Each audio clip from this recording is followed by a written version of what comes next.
ನೋಡಿ, ಇವತ್ತು ಇಲ್ಲಿ ಒಂದು ವಿಷಯ ಏನಂತಂದರೆ, ಇಲ್ಲಿ ಎಸ್ ಟಿ ಸಮುದಾಯದ ಒಂದು ಜನಾಂಗಕ್ಕೆ ಅನ್ಯಾಯ ಆಗಿರುವಂಥ ಒಂದು ವಿಚಾರದಲ್ಲಿ ಶ್ರೀರಾಮುಲು, ವಿಜಯೇಂದ್ರ ಅವರು ಮತ್ತು ಪಕ್ಷದ ಎಲ್ಲ ನಾಯಕರು ಕೂಡ ಸೇರಿ ಸಾಮೂಹಿಕವಾಗಿ ರಾಜ್ಯದ ಎಲ್ಲ ಸಮಸ್ಯೆಗಳನ್ನು ಕೂಡ ಒಳಗೊಂಡಂತೆಯೇ ಈ ಪಾದಯಾತ್ರೆ ಅನ್ನೋದನ್ನು ಇವತ್ತು ನಿಶ್ಚಯ ಮಾಡಿದ್ದಾರೆ.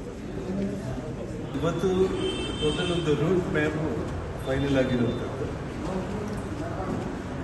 ರಾಯಚೂರು ಜಿಲ್ಲೆಯ ಲಿಂಗಸಗೂರಿಂದ ಪ್ರಾರಂಭ ಮಾಡಿ ಅಲ್ಲಿಂದ ಮಸ್ಕಿ, ಸಿಂಧನೂರು, ಕಾರ್ತಗಿ, ಗಂಗಾವತಿ, ಕಂಪ್ಲಿ, ಸಂಡೂರು ಮೂಲಕ ಬಳ್ಳಾರಿ ನಗರಕ್ಕೆ ಎಂಟ್ರಿ ಆಗುವಂಥದ್ದು. 1ನೇ ತಾರೀಕು ಪ್ರಾರಂಭ ಆಗುವಂಥ ಈ ಒಂದು ಪಾದಯಾತ್ರೆ 9 ಅಥವಾ 10 ಅಂದರೆ ನಾಳೆ ಇಡೀ ನಮ್ಮ ಪಕ್ಷದ ಕಡೆಯಿಂದ ತಂಡ ರಾಜೀವ್ ಕುರ್ಚಿಯವರ ನೇತೃತ್ವದಲ್ಲಿ ಎಲ್ಲ ರೂಟ್ಗಳನ್ನು ಎಲ್ಲೆಲ್ಲಿ ಹಾಲ್ಟ್ ಮಾಡಬೇಕು, ಹೇಗೆ ಅದೆಲ್ಲದನ್ನು ಕೂಡ ಫೈನಲ್ ಮಾಡ್ತಾ ಇದ್ದಾರೆ.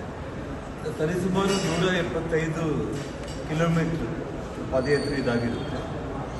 ಸೊ ಹಾಗಾಗಿ ಕೊನೆಯಾಗಿ ಅಂದರೆ 9ನೇ ತಾರೀಕು ಅಥವಾ 10ನೇ ತಾರೀಕು ಸಮಾರೋಪ ಮಾಡುವಂಥ ಒಂದು ವಿಷಯ ಒಂದು ನಾಳೆ ನಾಡಿದ್ರಲ್ಲಿ ನಮಗೆ ಆ ರೂಟ್ ಬಗ್ಗೆ ಅಂದರೆ ಆ ಡಿಸ್ಟೆನ್ಸ್ ಎಲ್ಲೂ ಕೂಡ ಕರೆಕ್ಟಾಗಿ ನೋಡ್ಕೊಂಡ್ಬಿಟ್ಟು ಸಮಾರೋಪ 9 ಅಥವಾ 10 ಇರ್ಬೋದು, ಡೇಟ್ ಫೈನಲ್ ಆಗ್ತದೆ. ಸರ್, ಇದರ ನಡುವೆ ಸಚಿವರು ರಾಜೀನಾಮೆ ಕೊಡ್ತಾರೆ ಅನ್ನೋ ಚರ್ಚೆ ಕೂಡ ಸಿಎಂಗೆ ಫೋನ್ ಮಾಡಿ ಹೇಳಿದಾರಂತೆ, ಸಾಕಷ್ಟು ವಿದ್ಯಮಾನ ನಡೀತಾ ಇದೆ, ನಾನು ರಾಜೀನಾಮೆ ಕೊಟ್ಟಿರ್ತೀನಿ, ಪಕ್ಷ ಸರ್ಕಾರಕ್ಕೆ ಮುಜುಗರ ತಪ್ಪುತ್ತೆ ಅಂತ ನಾಗೇಂದ್ರ ಅವರು ಸಿಎಂಗೆ ಹೇಳಿದ್ದಾರೆ ಅನ್ನೋಂಥ ಚರ್ಚೆ ನಡೀತಾ ಇದೆ. ಅದನ್ನು ನಾನು ಮಾಧ್ಯಮಗಳ ಮೂಲಕ ಬೆಳಗ್ಗೆಯಿಂದ ನಾನು ನೋಡ್ತಾ ಇದ್ದೀನಿ.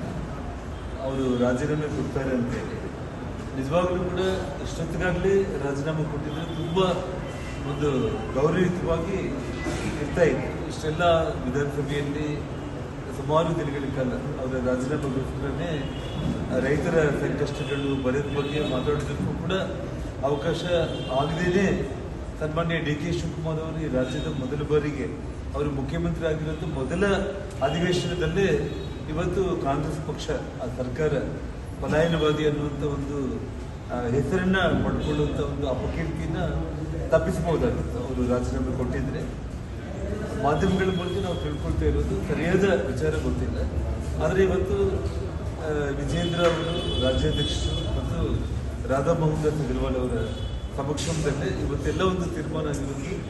ಯಾವುದೇ ಕಾರಣಕ್ಕೂ ಕೂಡ ಅವರು ರಾಜೀನಾಮೆ ಕೊಡ್ತಾರೆ ಇನ್ನೊಂದು ವಿಚಾರಗಳು ಇನ್ನೂ ಸ್ಪಷ್ಟವಾಗದೇ ಇರುವಂಥ ಈ ಸಂದರ್ಭದಲ್ಲಿ ಜೊತೆಗೆ ಅವರು ರಾಜೀನಾಮೆ ಕೊಟ್ಟರೂ ಕೂಡ ರಾಜ್ಯದಲ್ಲಿ ಸಾಕಷ್ಟು ಇವತ್ತೇನು ರೈತರ ಪರ ಸಮಸ್ಯೆಗಳಾಗಿರ್ಬೋದು, ನವಲಿ ಜಲಾಶಯದ ಬಗ್ಗೆ ಆಗಿರ್ಬೋದು ಮತ್ತು ಬರದ ಬಗ್ಗೆ ಆಗಿರ್ಬೋದು, ಇದೆಲ್ಲ ವಿಚಾರಗಳಲ್ಲಿ ಕೂಡ ಪಾದಯಾತ್ರೆ ಮಾಡಬೇಕಂತ ಹೇಳಿ ಇವತ್ತೇನು ಪಕ್ಷದ ನಿರ್ಧಾರ ಏನಿದೆ ಅದನ್ನು ಅಂತಿಮವಾಗಿ ಇವತ್ತು ಫೈನಲ್ ಮಾಡಿದ್ದಾರೆ.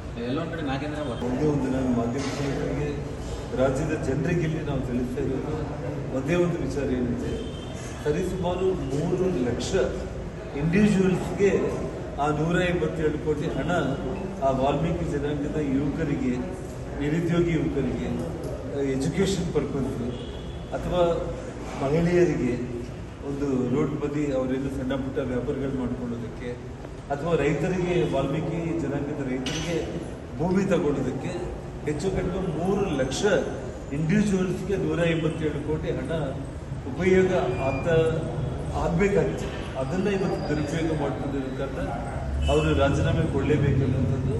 ಸನ್ಮಾನ್ಯ ಸಿದ್ದರಾಮಯ್ಯ ಅವ್ರನ್ನ ಅವರು ಬಿಟ್ಟಿದ್ದಕ್ಕೆ ಕಾರಣ ಅವತ್ತೇನಾಗಿತ್ತು, ಡಿ ಕೆ ಶಿವಕುಮಾರ್ ಅವರು ತಗೊಳ್ಳೋದಕ್ಕೆ ಏನು ಕಾರಣ ಅನ್ನೋದೇ ನಮ್ಮ ಪ್ರಶ್ನೆ ಆಗಿತ್ತು. ರಾಜೀನಾಮೆ ಕೊಟ್ಟರೆ ನಿಮ್ಮ ಜಯನ, ಪಕ್ಷದ ಜಯನ, ಹೋರಾಟ ಜಯನ? ಪಕ್ಷದ ಜಯ ಅನ್ನೋದಕ್ಕಿಂತ ಕೂಡ ಅವರು ರಾಜೀನಾಮೆ ಕೊಡೋದ್ರ ಮೂಲಕ ಆ 157 ಕೋಟಿ ಹಣವನ್ನು ಇವತ್ತು 3 ಲಕ್ಷ ವಾಲ್ಮೀಕಿ ಜನಾಂಗದ ಯುವಕ ಯುವತಿಯರಿಗೆ, ಮಹಿಳೆಯರಿಗೆ, ರೈತರಿಗೆ ಕೊಡೋದ್ರ ಮೂಲಕ ಇವತ್ತು ಪಕ್ಷ ಇವತ್ತು ನಾವು ಭಾರತೀಯ ಜನತಾ ಪಕ್ಷದ ಹೋರಾಟ ಏನಿದೆ ಆ 157 ಕೋಟಿ ಹಣವನ್ನು ಈ 3 ಲಕ್ಷ ಇಂಡಿವಿಜುವಲ್ಸ್ಗೆ ಕೊಡಿಸೋದ್ರ ಮೂಲಕ ಪಕ್ಷಕ್ಕೆ ಮತ್ತು ನಮ್ಮ ನಾಯಕರಿಗೆ ನಮಗೊಂದು ಸಂತೃಪ್ತಿ ಸಿಗುತ್ತೆ ಅಷ್ಟೇ.